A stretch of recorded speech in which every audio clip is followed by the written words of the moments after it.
Hello everyone, a very warm welcome to all of you. Welcome to स्वा education, my self Radha. और आज हम लोग केरला फूड सेफ्टी ऑफिसर का क्वेश्चन पेपर डिस्कस करेंगे। इससे पहले हम लोगों ने Maharashtra food safety officer, Rajasthan food safety officer, FCI technical, ये सारे क्वेश्चन पेपर डिस्कस कर लिए हैं। अगर आप लोगों ने नहीं देखा हो so you can check out that lecture also. So let's start with our today's lecture. First question यहाँ पर दिया गया है, freeze drying take place at the triple point, above the triple point, below the triple point और 0 degree Celsius.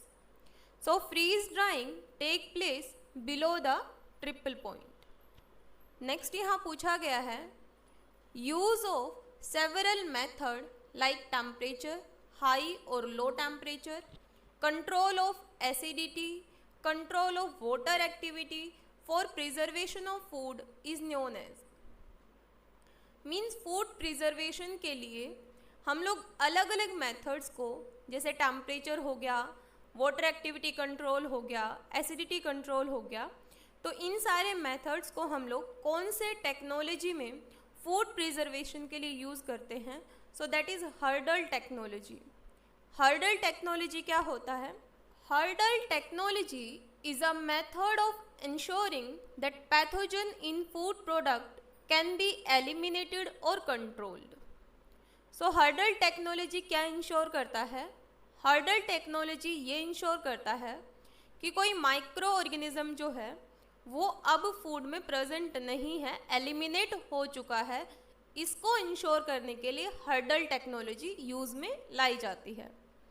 अब micro organism food में present नहीं है, इट मीन्स फूड जो है वो ह्यूमन कंजम्पशन के लिए सेफ है and their shelf life will be extended. So clear हो गया आई थिंक आपको ये वाली चीज़ कि हर्डल टेक्नोलॉजी क्या होती है। हर्डल टेक्नोलॉजी वो मेथड होता है जिसके थ्रू हम लोग ये इंश्योर करते हैं कि पैथोजन या माइक्रो ऑर्गेनिज्म फूड में से एलिमिनेट हो चुका है और वो अब ह्यूमन कंजम्पशन के लिए रेडी टू ईट है, सेफ है, अब ह्यूमन उसको कंज्यूम कर सकते हैं। Types of hurdles. Hurdle technology में कितने टाइप के हर्डल्स हो सकते हैं? So there are more than 60 potential hurdle. Those can be used for food preservation but the most important hurdle used are. So कौन से हर्डल्स जो होते हैं वो फूड प्रिजर्वेशन के लिए या फिर कौन से मेथड्स होते हैं जो कि हर्डल टेक्नोलॉजी में फूड प्रिजर्वेशन के लिए यूज़ किए जाते हैं?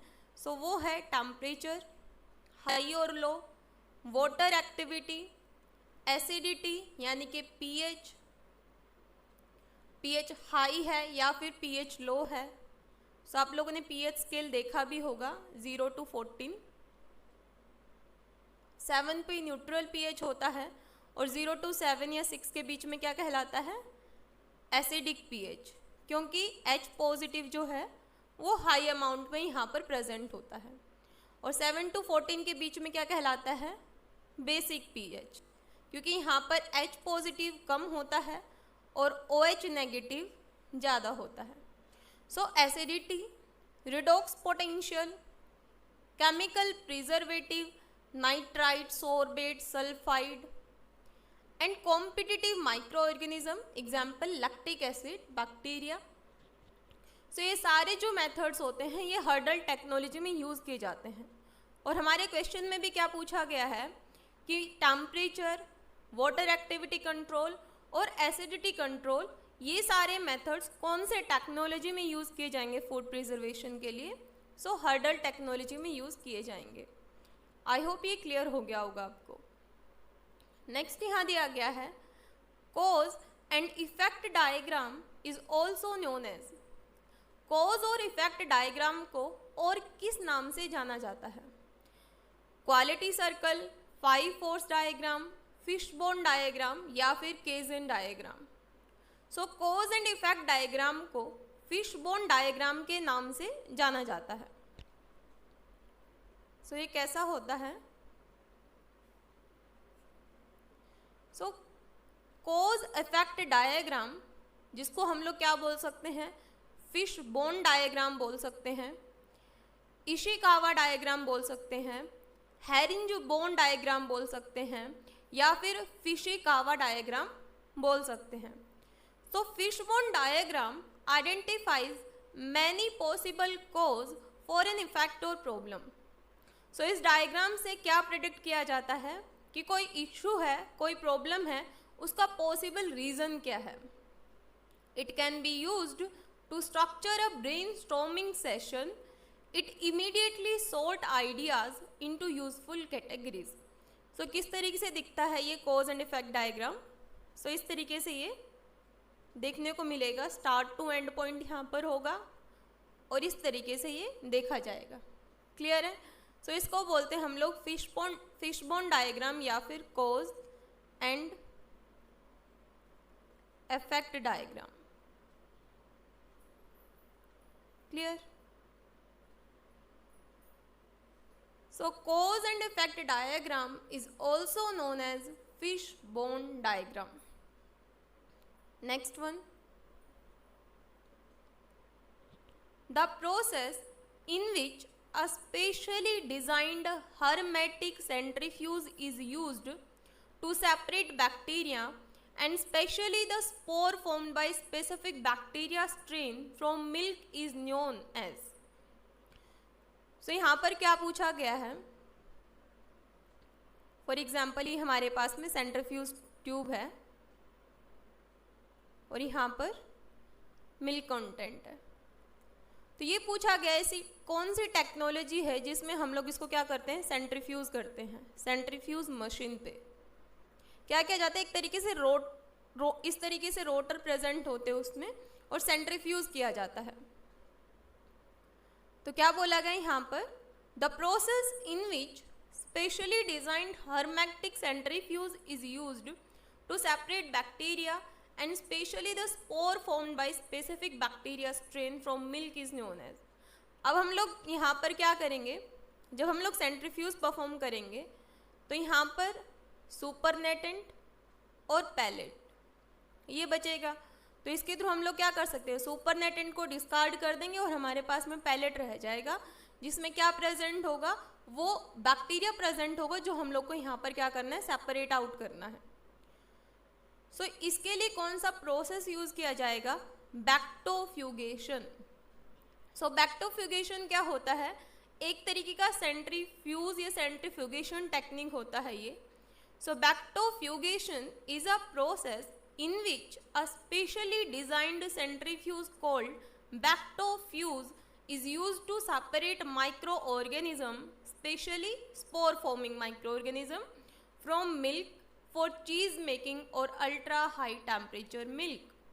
So बैक्टोफ्यूगेशन क्या होता है, इसमें बैक्टोफ्यूज जो होता है उसको यूज किया जाता है, जो क्या करता है, जो कि स्पोर फॉर्मिंग माइक्रो ऑर्गेनिज्म को क्या करेगा, सेपरेट आउट करेगा मिल्क में से।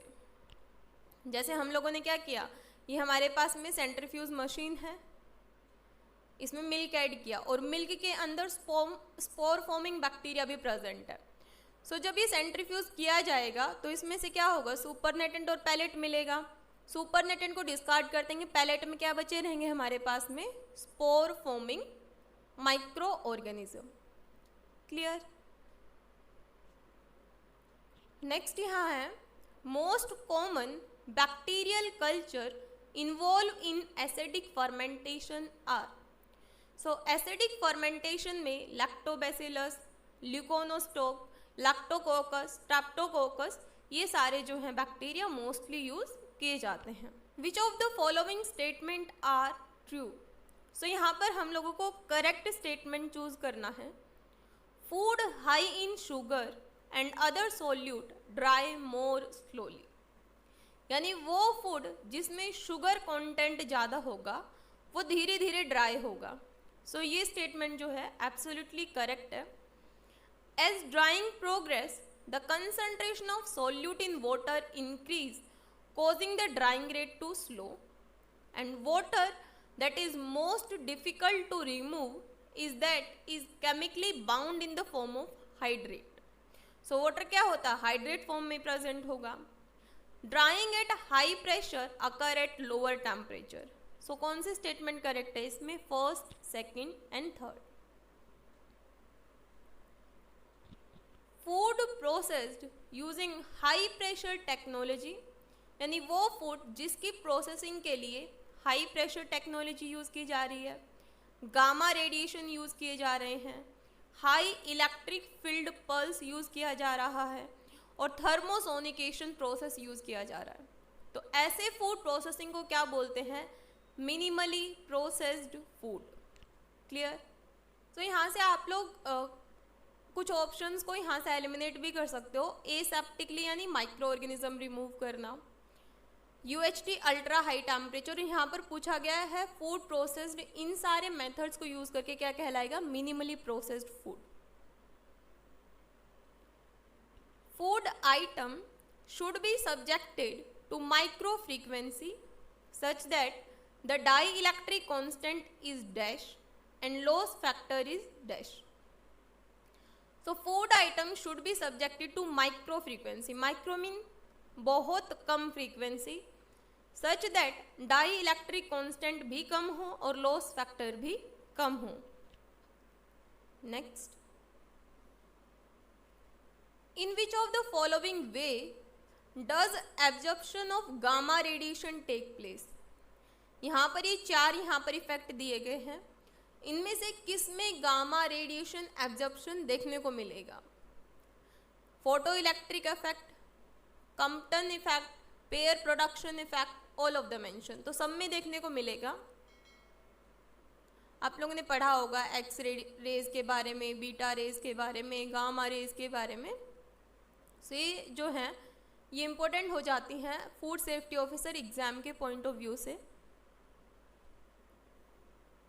Which among the following claim is prohibited? So unsubstantiated claim is prohibited. What is carry over principle? So antioxidant added to oil is present in all oil based product made from it. So oil based जो product होंगे उन सब में क्या present होंगे? Antioxidant present होंगे। Next, difference of green tea from black tea is that. Green tea और black tea में क्या डिफरेंस होता है? Oxidation process is emitted, tea leaves are steamed in a pan before rolling to prevent oxidation by enzyme. So दोनों statement ये correct है, but C statement में ए और बी दोनों स्टेटमेंट को कंबाइन कर दिया गया है, इसलिए मोस्ट अप्रोप्रिएट क्या हो जाएगा? थर्ड वाला स्टेटमेंट हो जाएगा। When a deviation from critical limit happen, what should be done? Documentation of corrective action, stop the line and inform the supervisor and reassess the HACCP plan. So आप लोगों ने देखा होगा, हम लोग ने जितने भी प्रीवियस ईयर क्वेश्चन डिस्कस किए हैं सब में HACCP इससे रिलेटेड क्वेश्चन है। So it means that is very important. Exam point of view से क्या हो जाता है? इंपॉर्टेंट हो जाता है ये वाला topic. Next one, which type of packaging is appropriate for fruit? Ethylene. और हम लोगों ने जब हम लोग महाराष्ट्र फूड सेफ्टी का डिस्कस कर रहे थे क्वेश्चन पेपर, उसमें हम लोगों ने ये भी देखा था कि इथाइलिन किस लिए काम आता है? फ्रूट राइपनिंग के लिए काम आता है। Which of the following is true about death time curve method to sterilize can food? It tell us the time and temperature to sterilize can food, it tell us about the heat penetration of the container, it tell us about the heat conductivity of the container, all of the mention। तो सारे यहाँ पर आ जाएंगे। Which method is most energy efficient for making ghee? So that is pre-stratification method. What will be the overrun if 400 liter of mix produce 740 liter of ice cream? What will be the overrun? So it's 85%. What is the major defect that occur in ultra high temperature milk during storage? That is agitation. During cheddar cheese manufacture, Rennet split the kappa casein at the junction of. So casein protein किस में present होता है? Milk में present होता है. Clear? So at the junction of phenyl alanine methionine. Next one, UHT processed milk is aseptically packaged at 20 degrees Celsius. The usual method of stunning cattle is by using captive bolt pistol.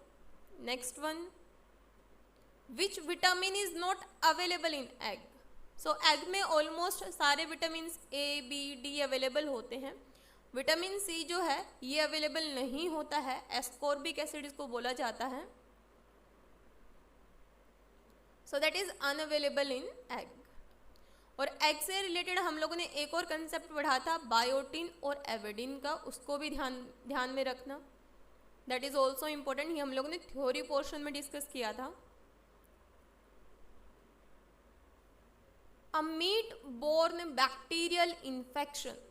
So meat से होने वाला bacterial infection कौन सा है इनमें से? टेनियसिस है या फिर टॉक्सोप्लाज्मोसिस है, सार्कोसिस्टिस है या फिर साल्मोनेलोसिस है.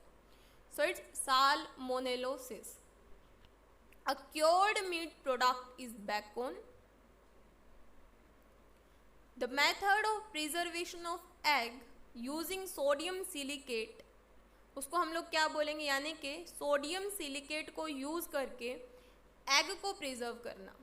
यानी एग प्रिजर्वेशन के लिए सोडियम सिलिकेट को यूज़ करने वाले मेथड को क्या बोला जाएगा? Water glass method.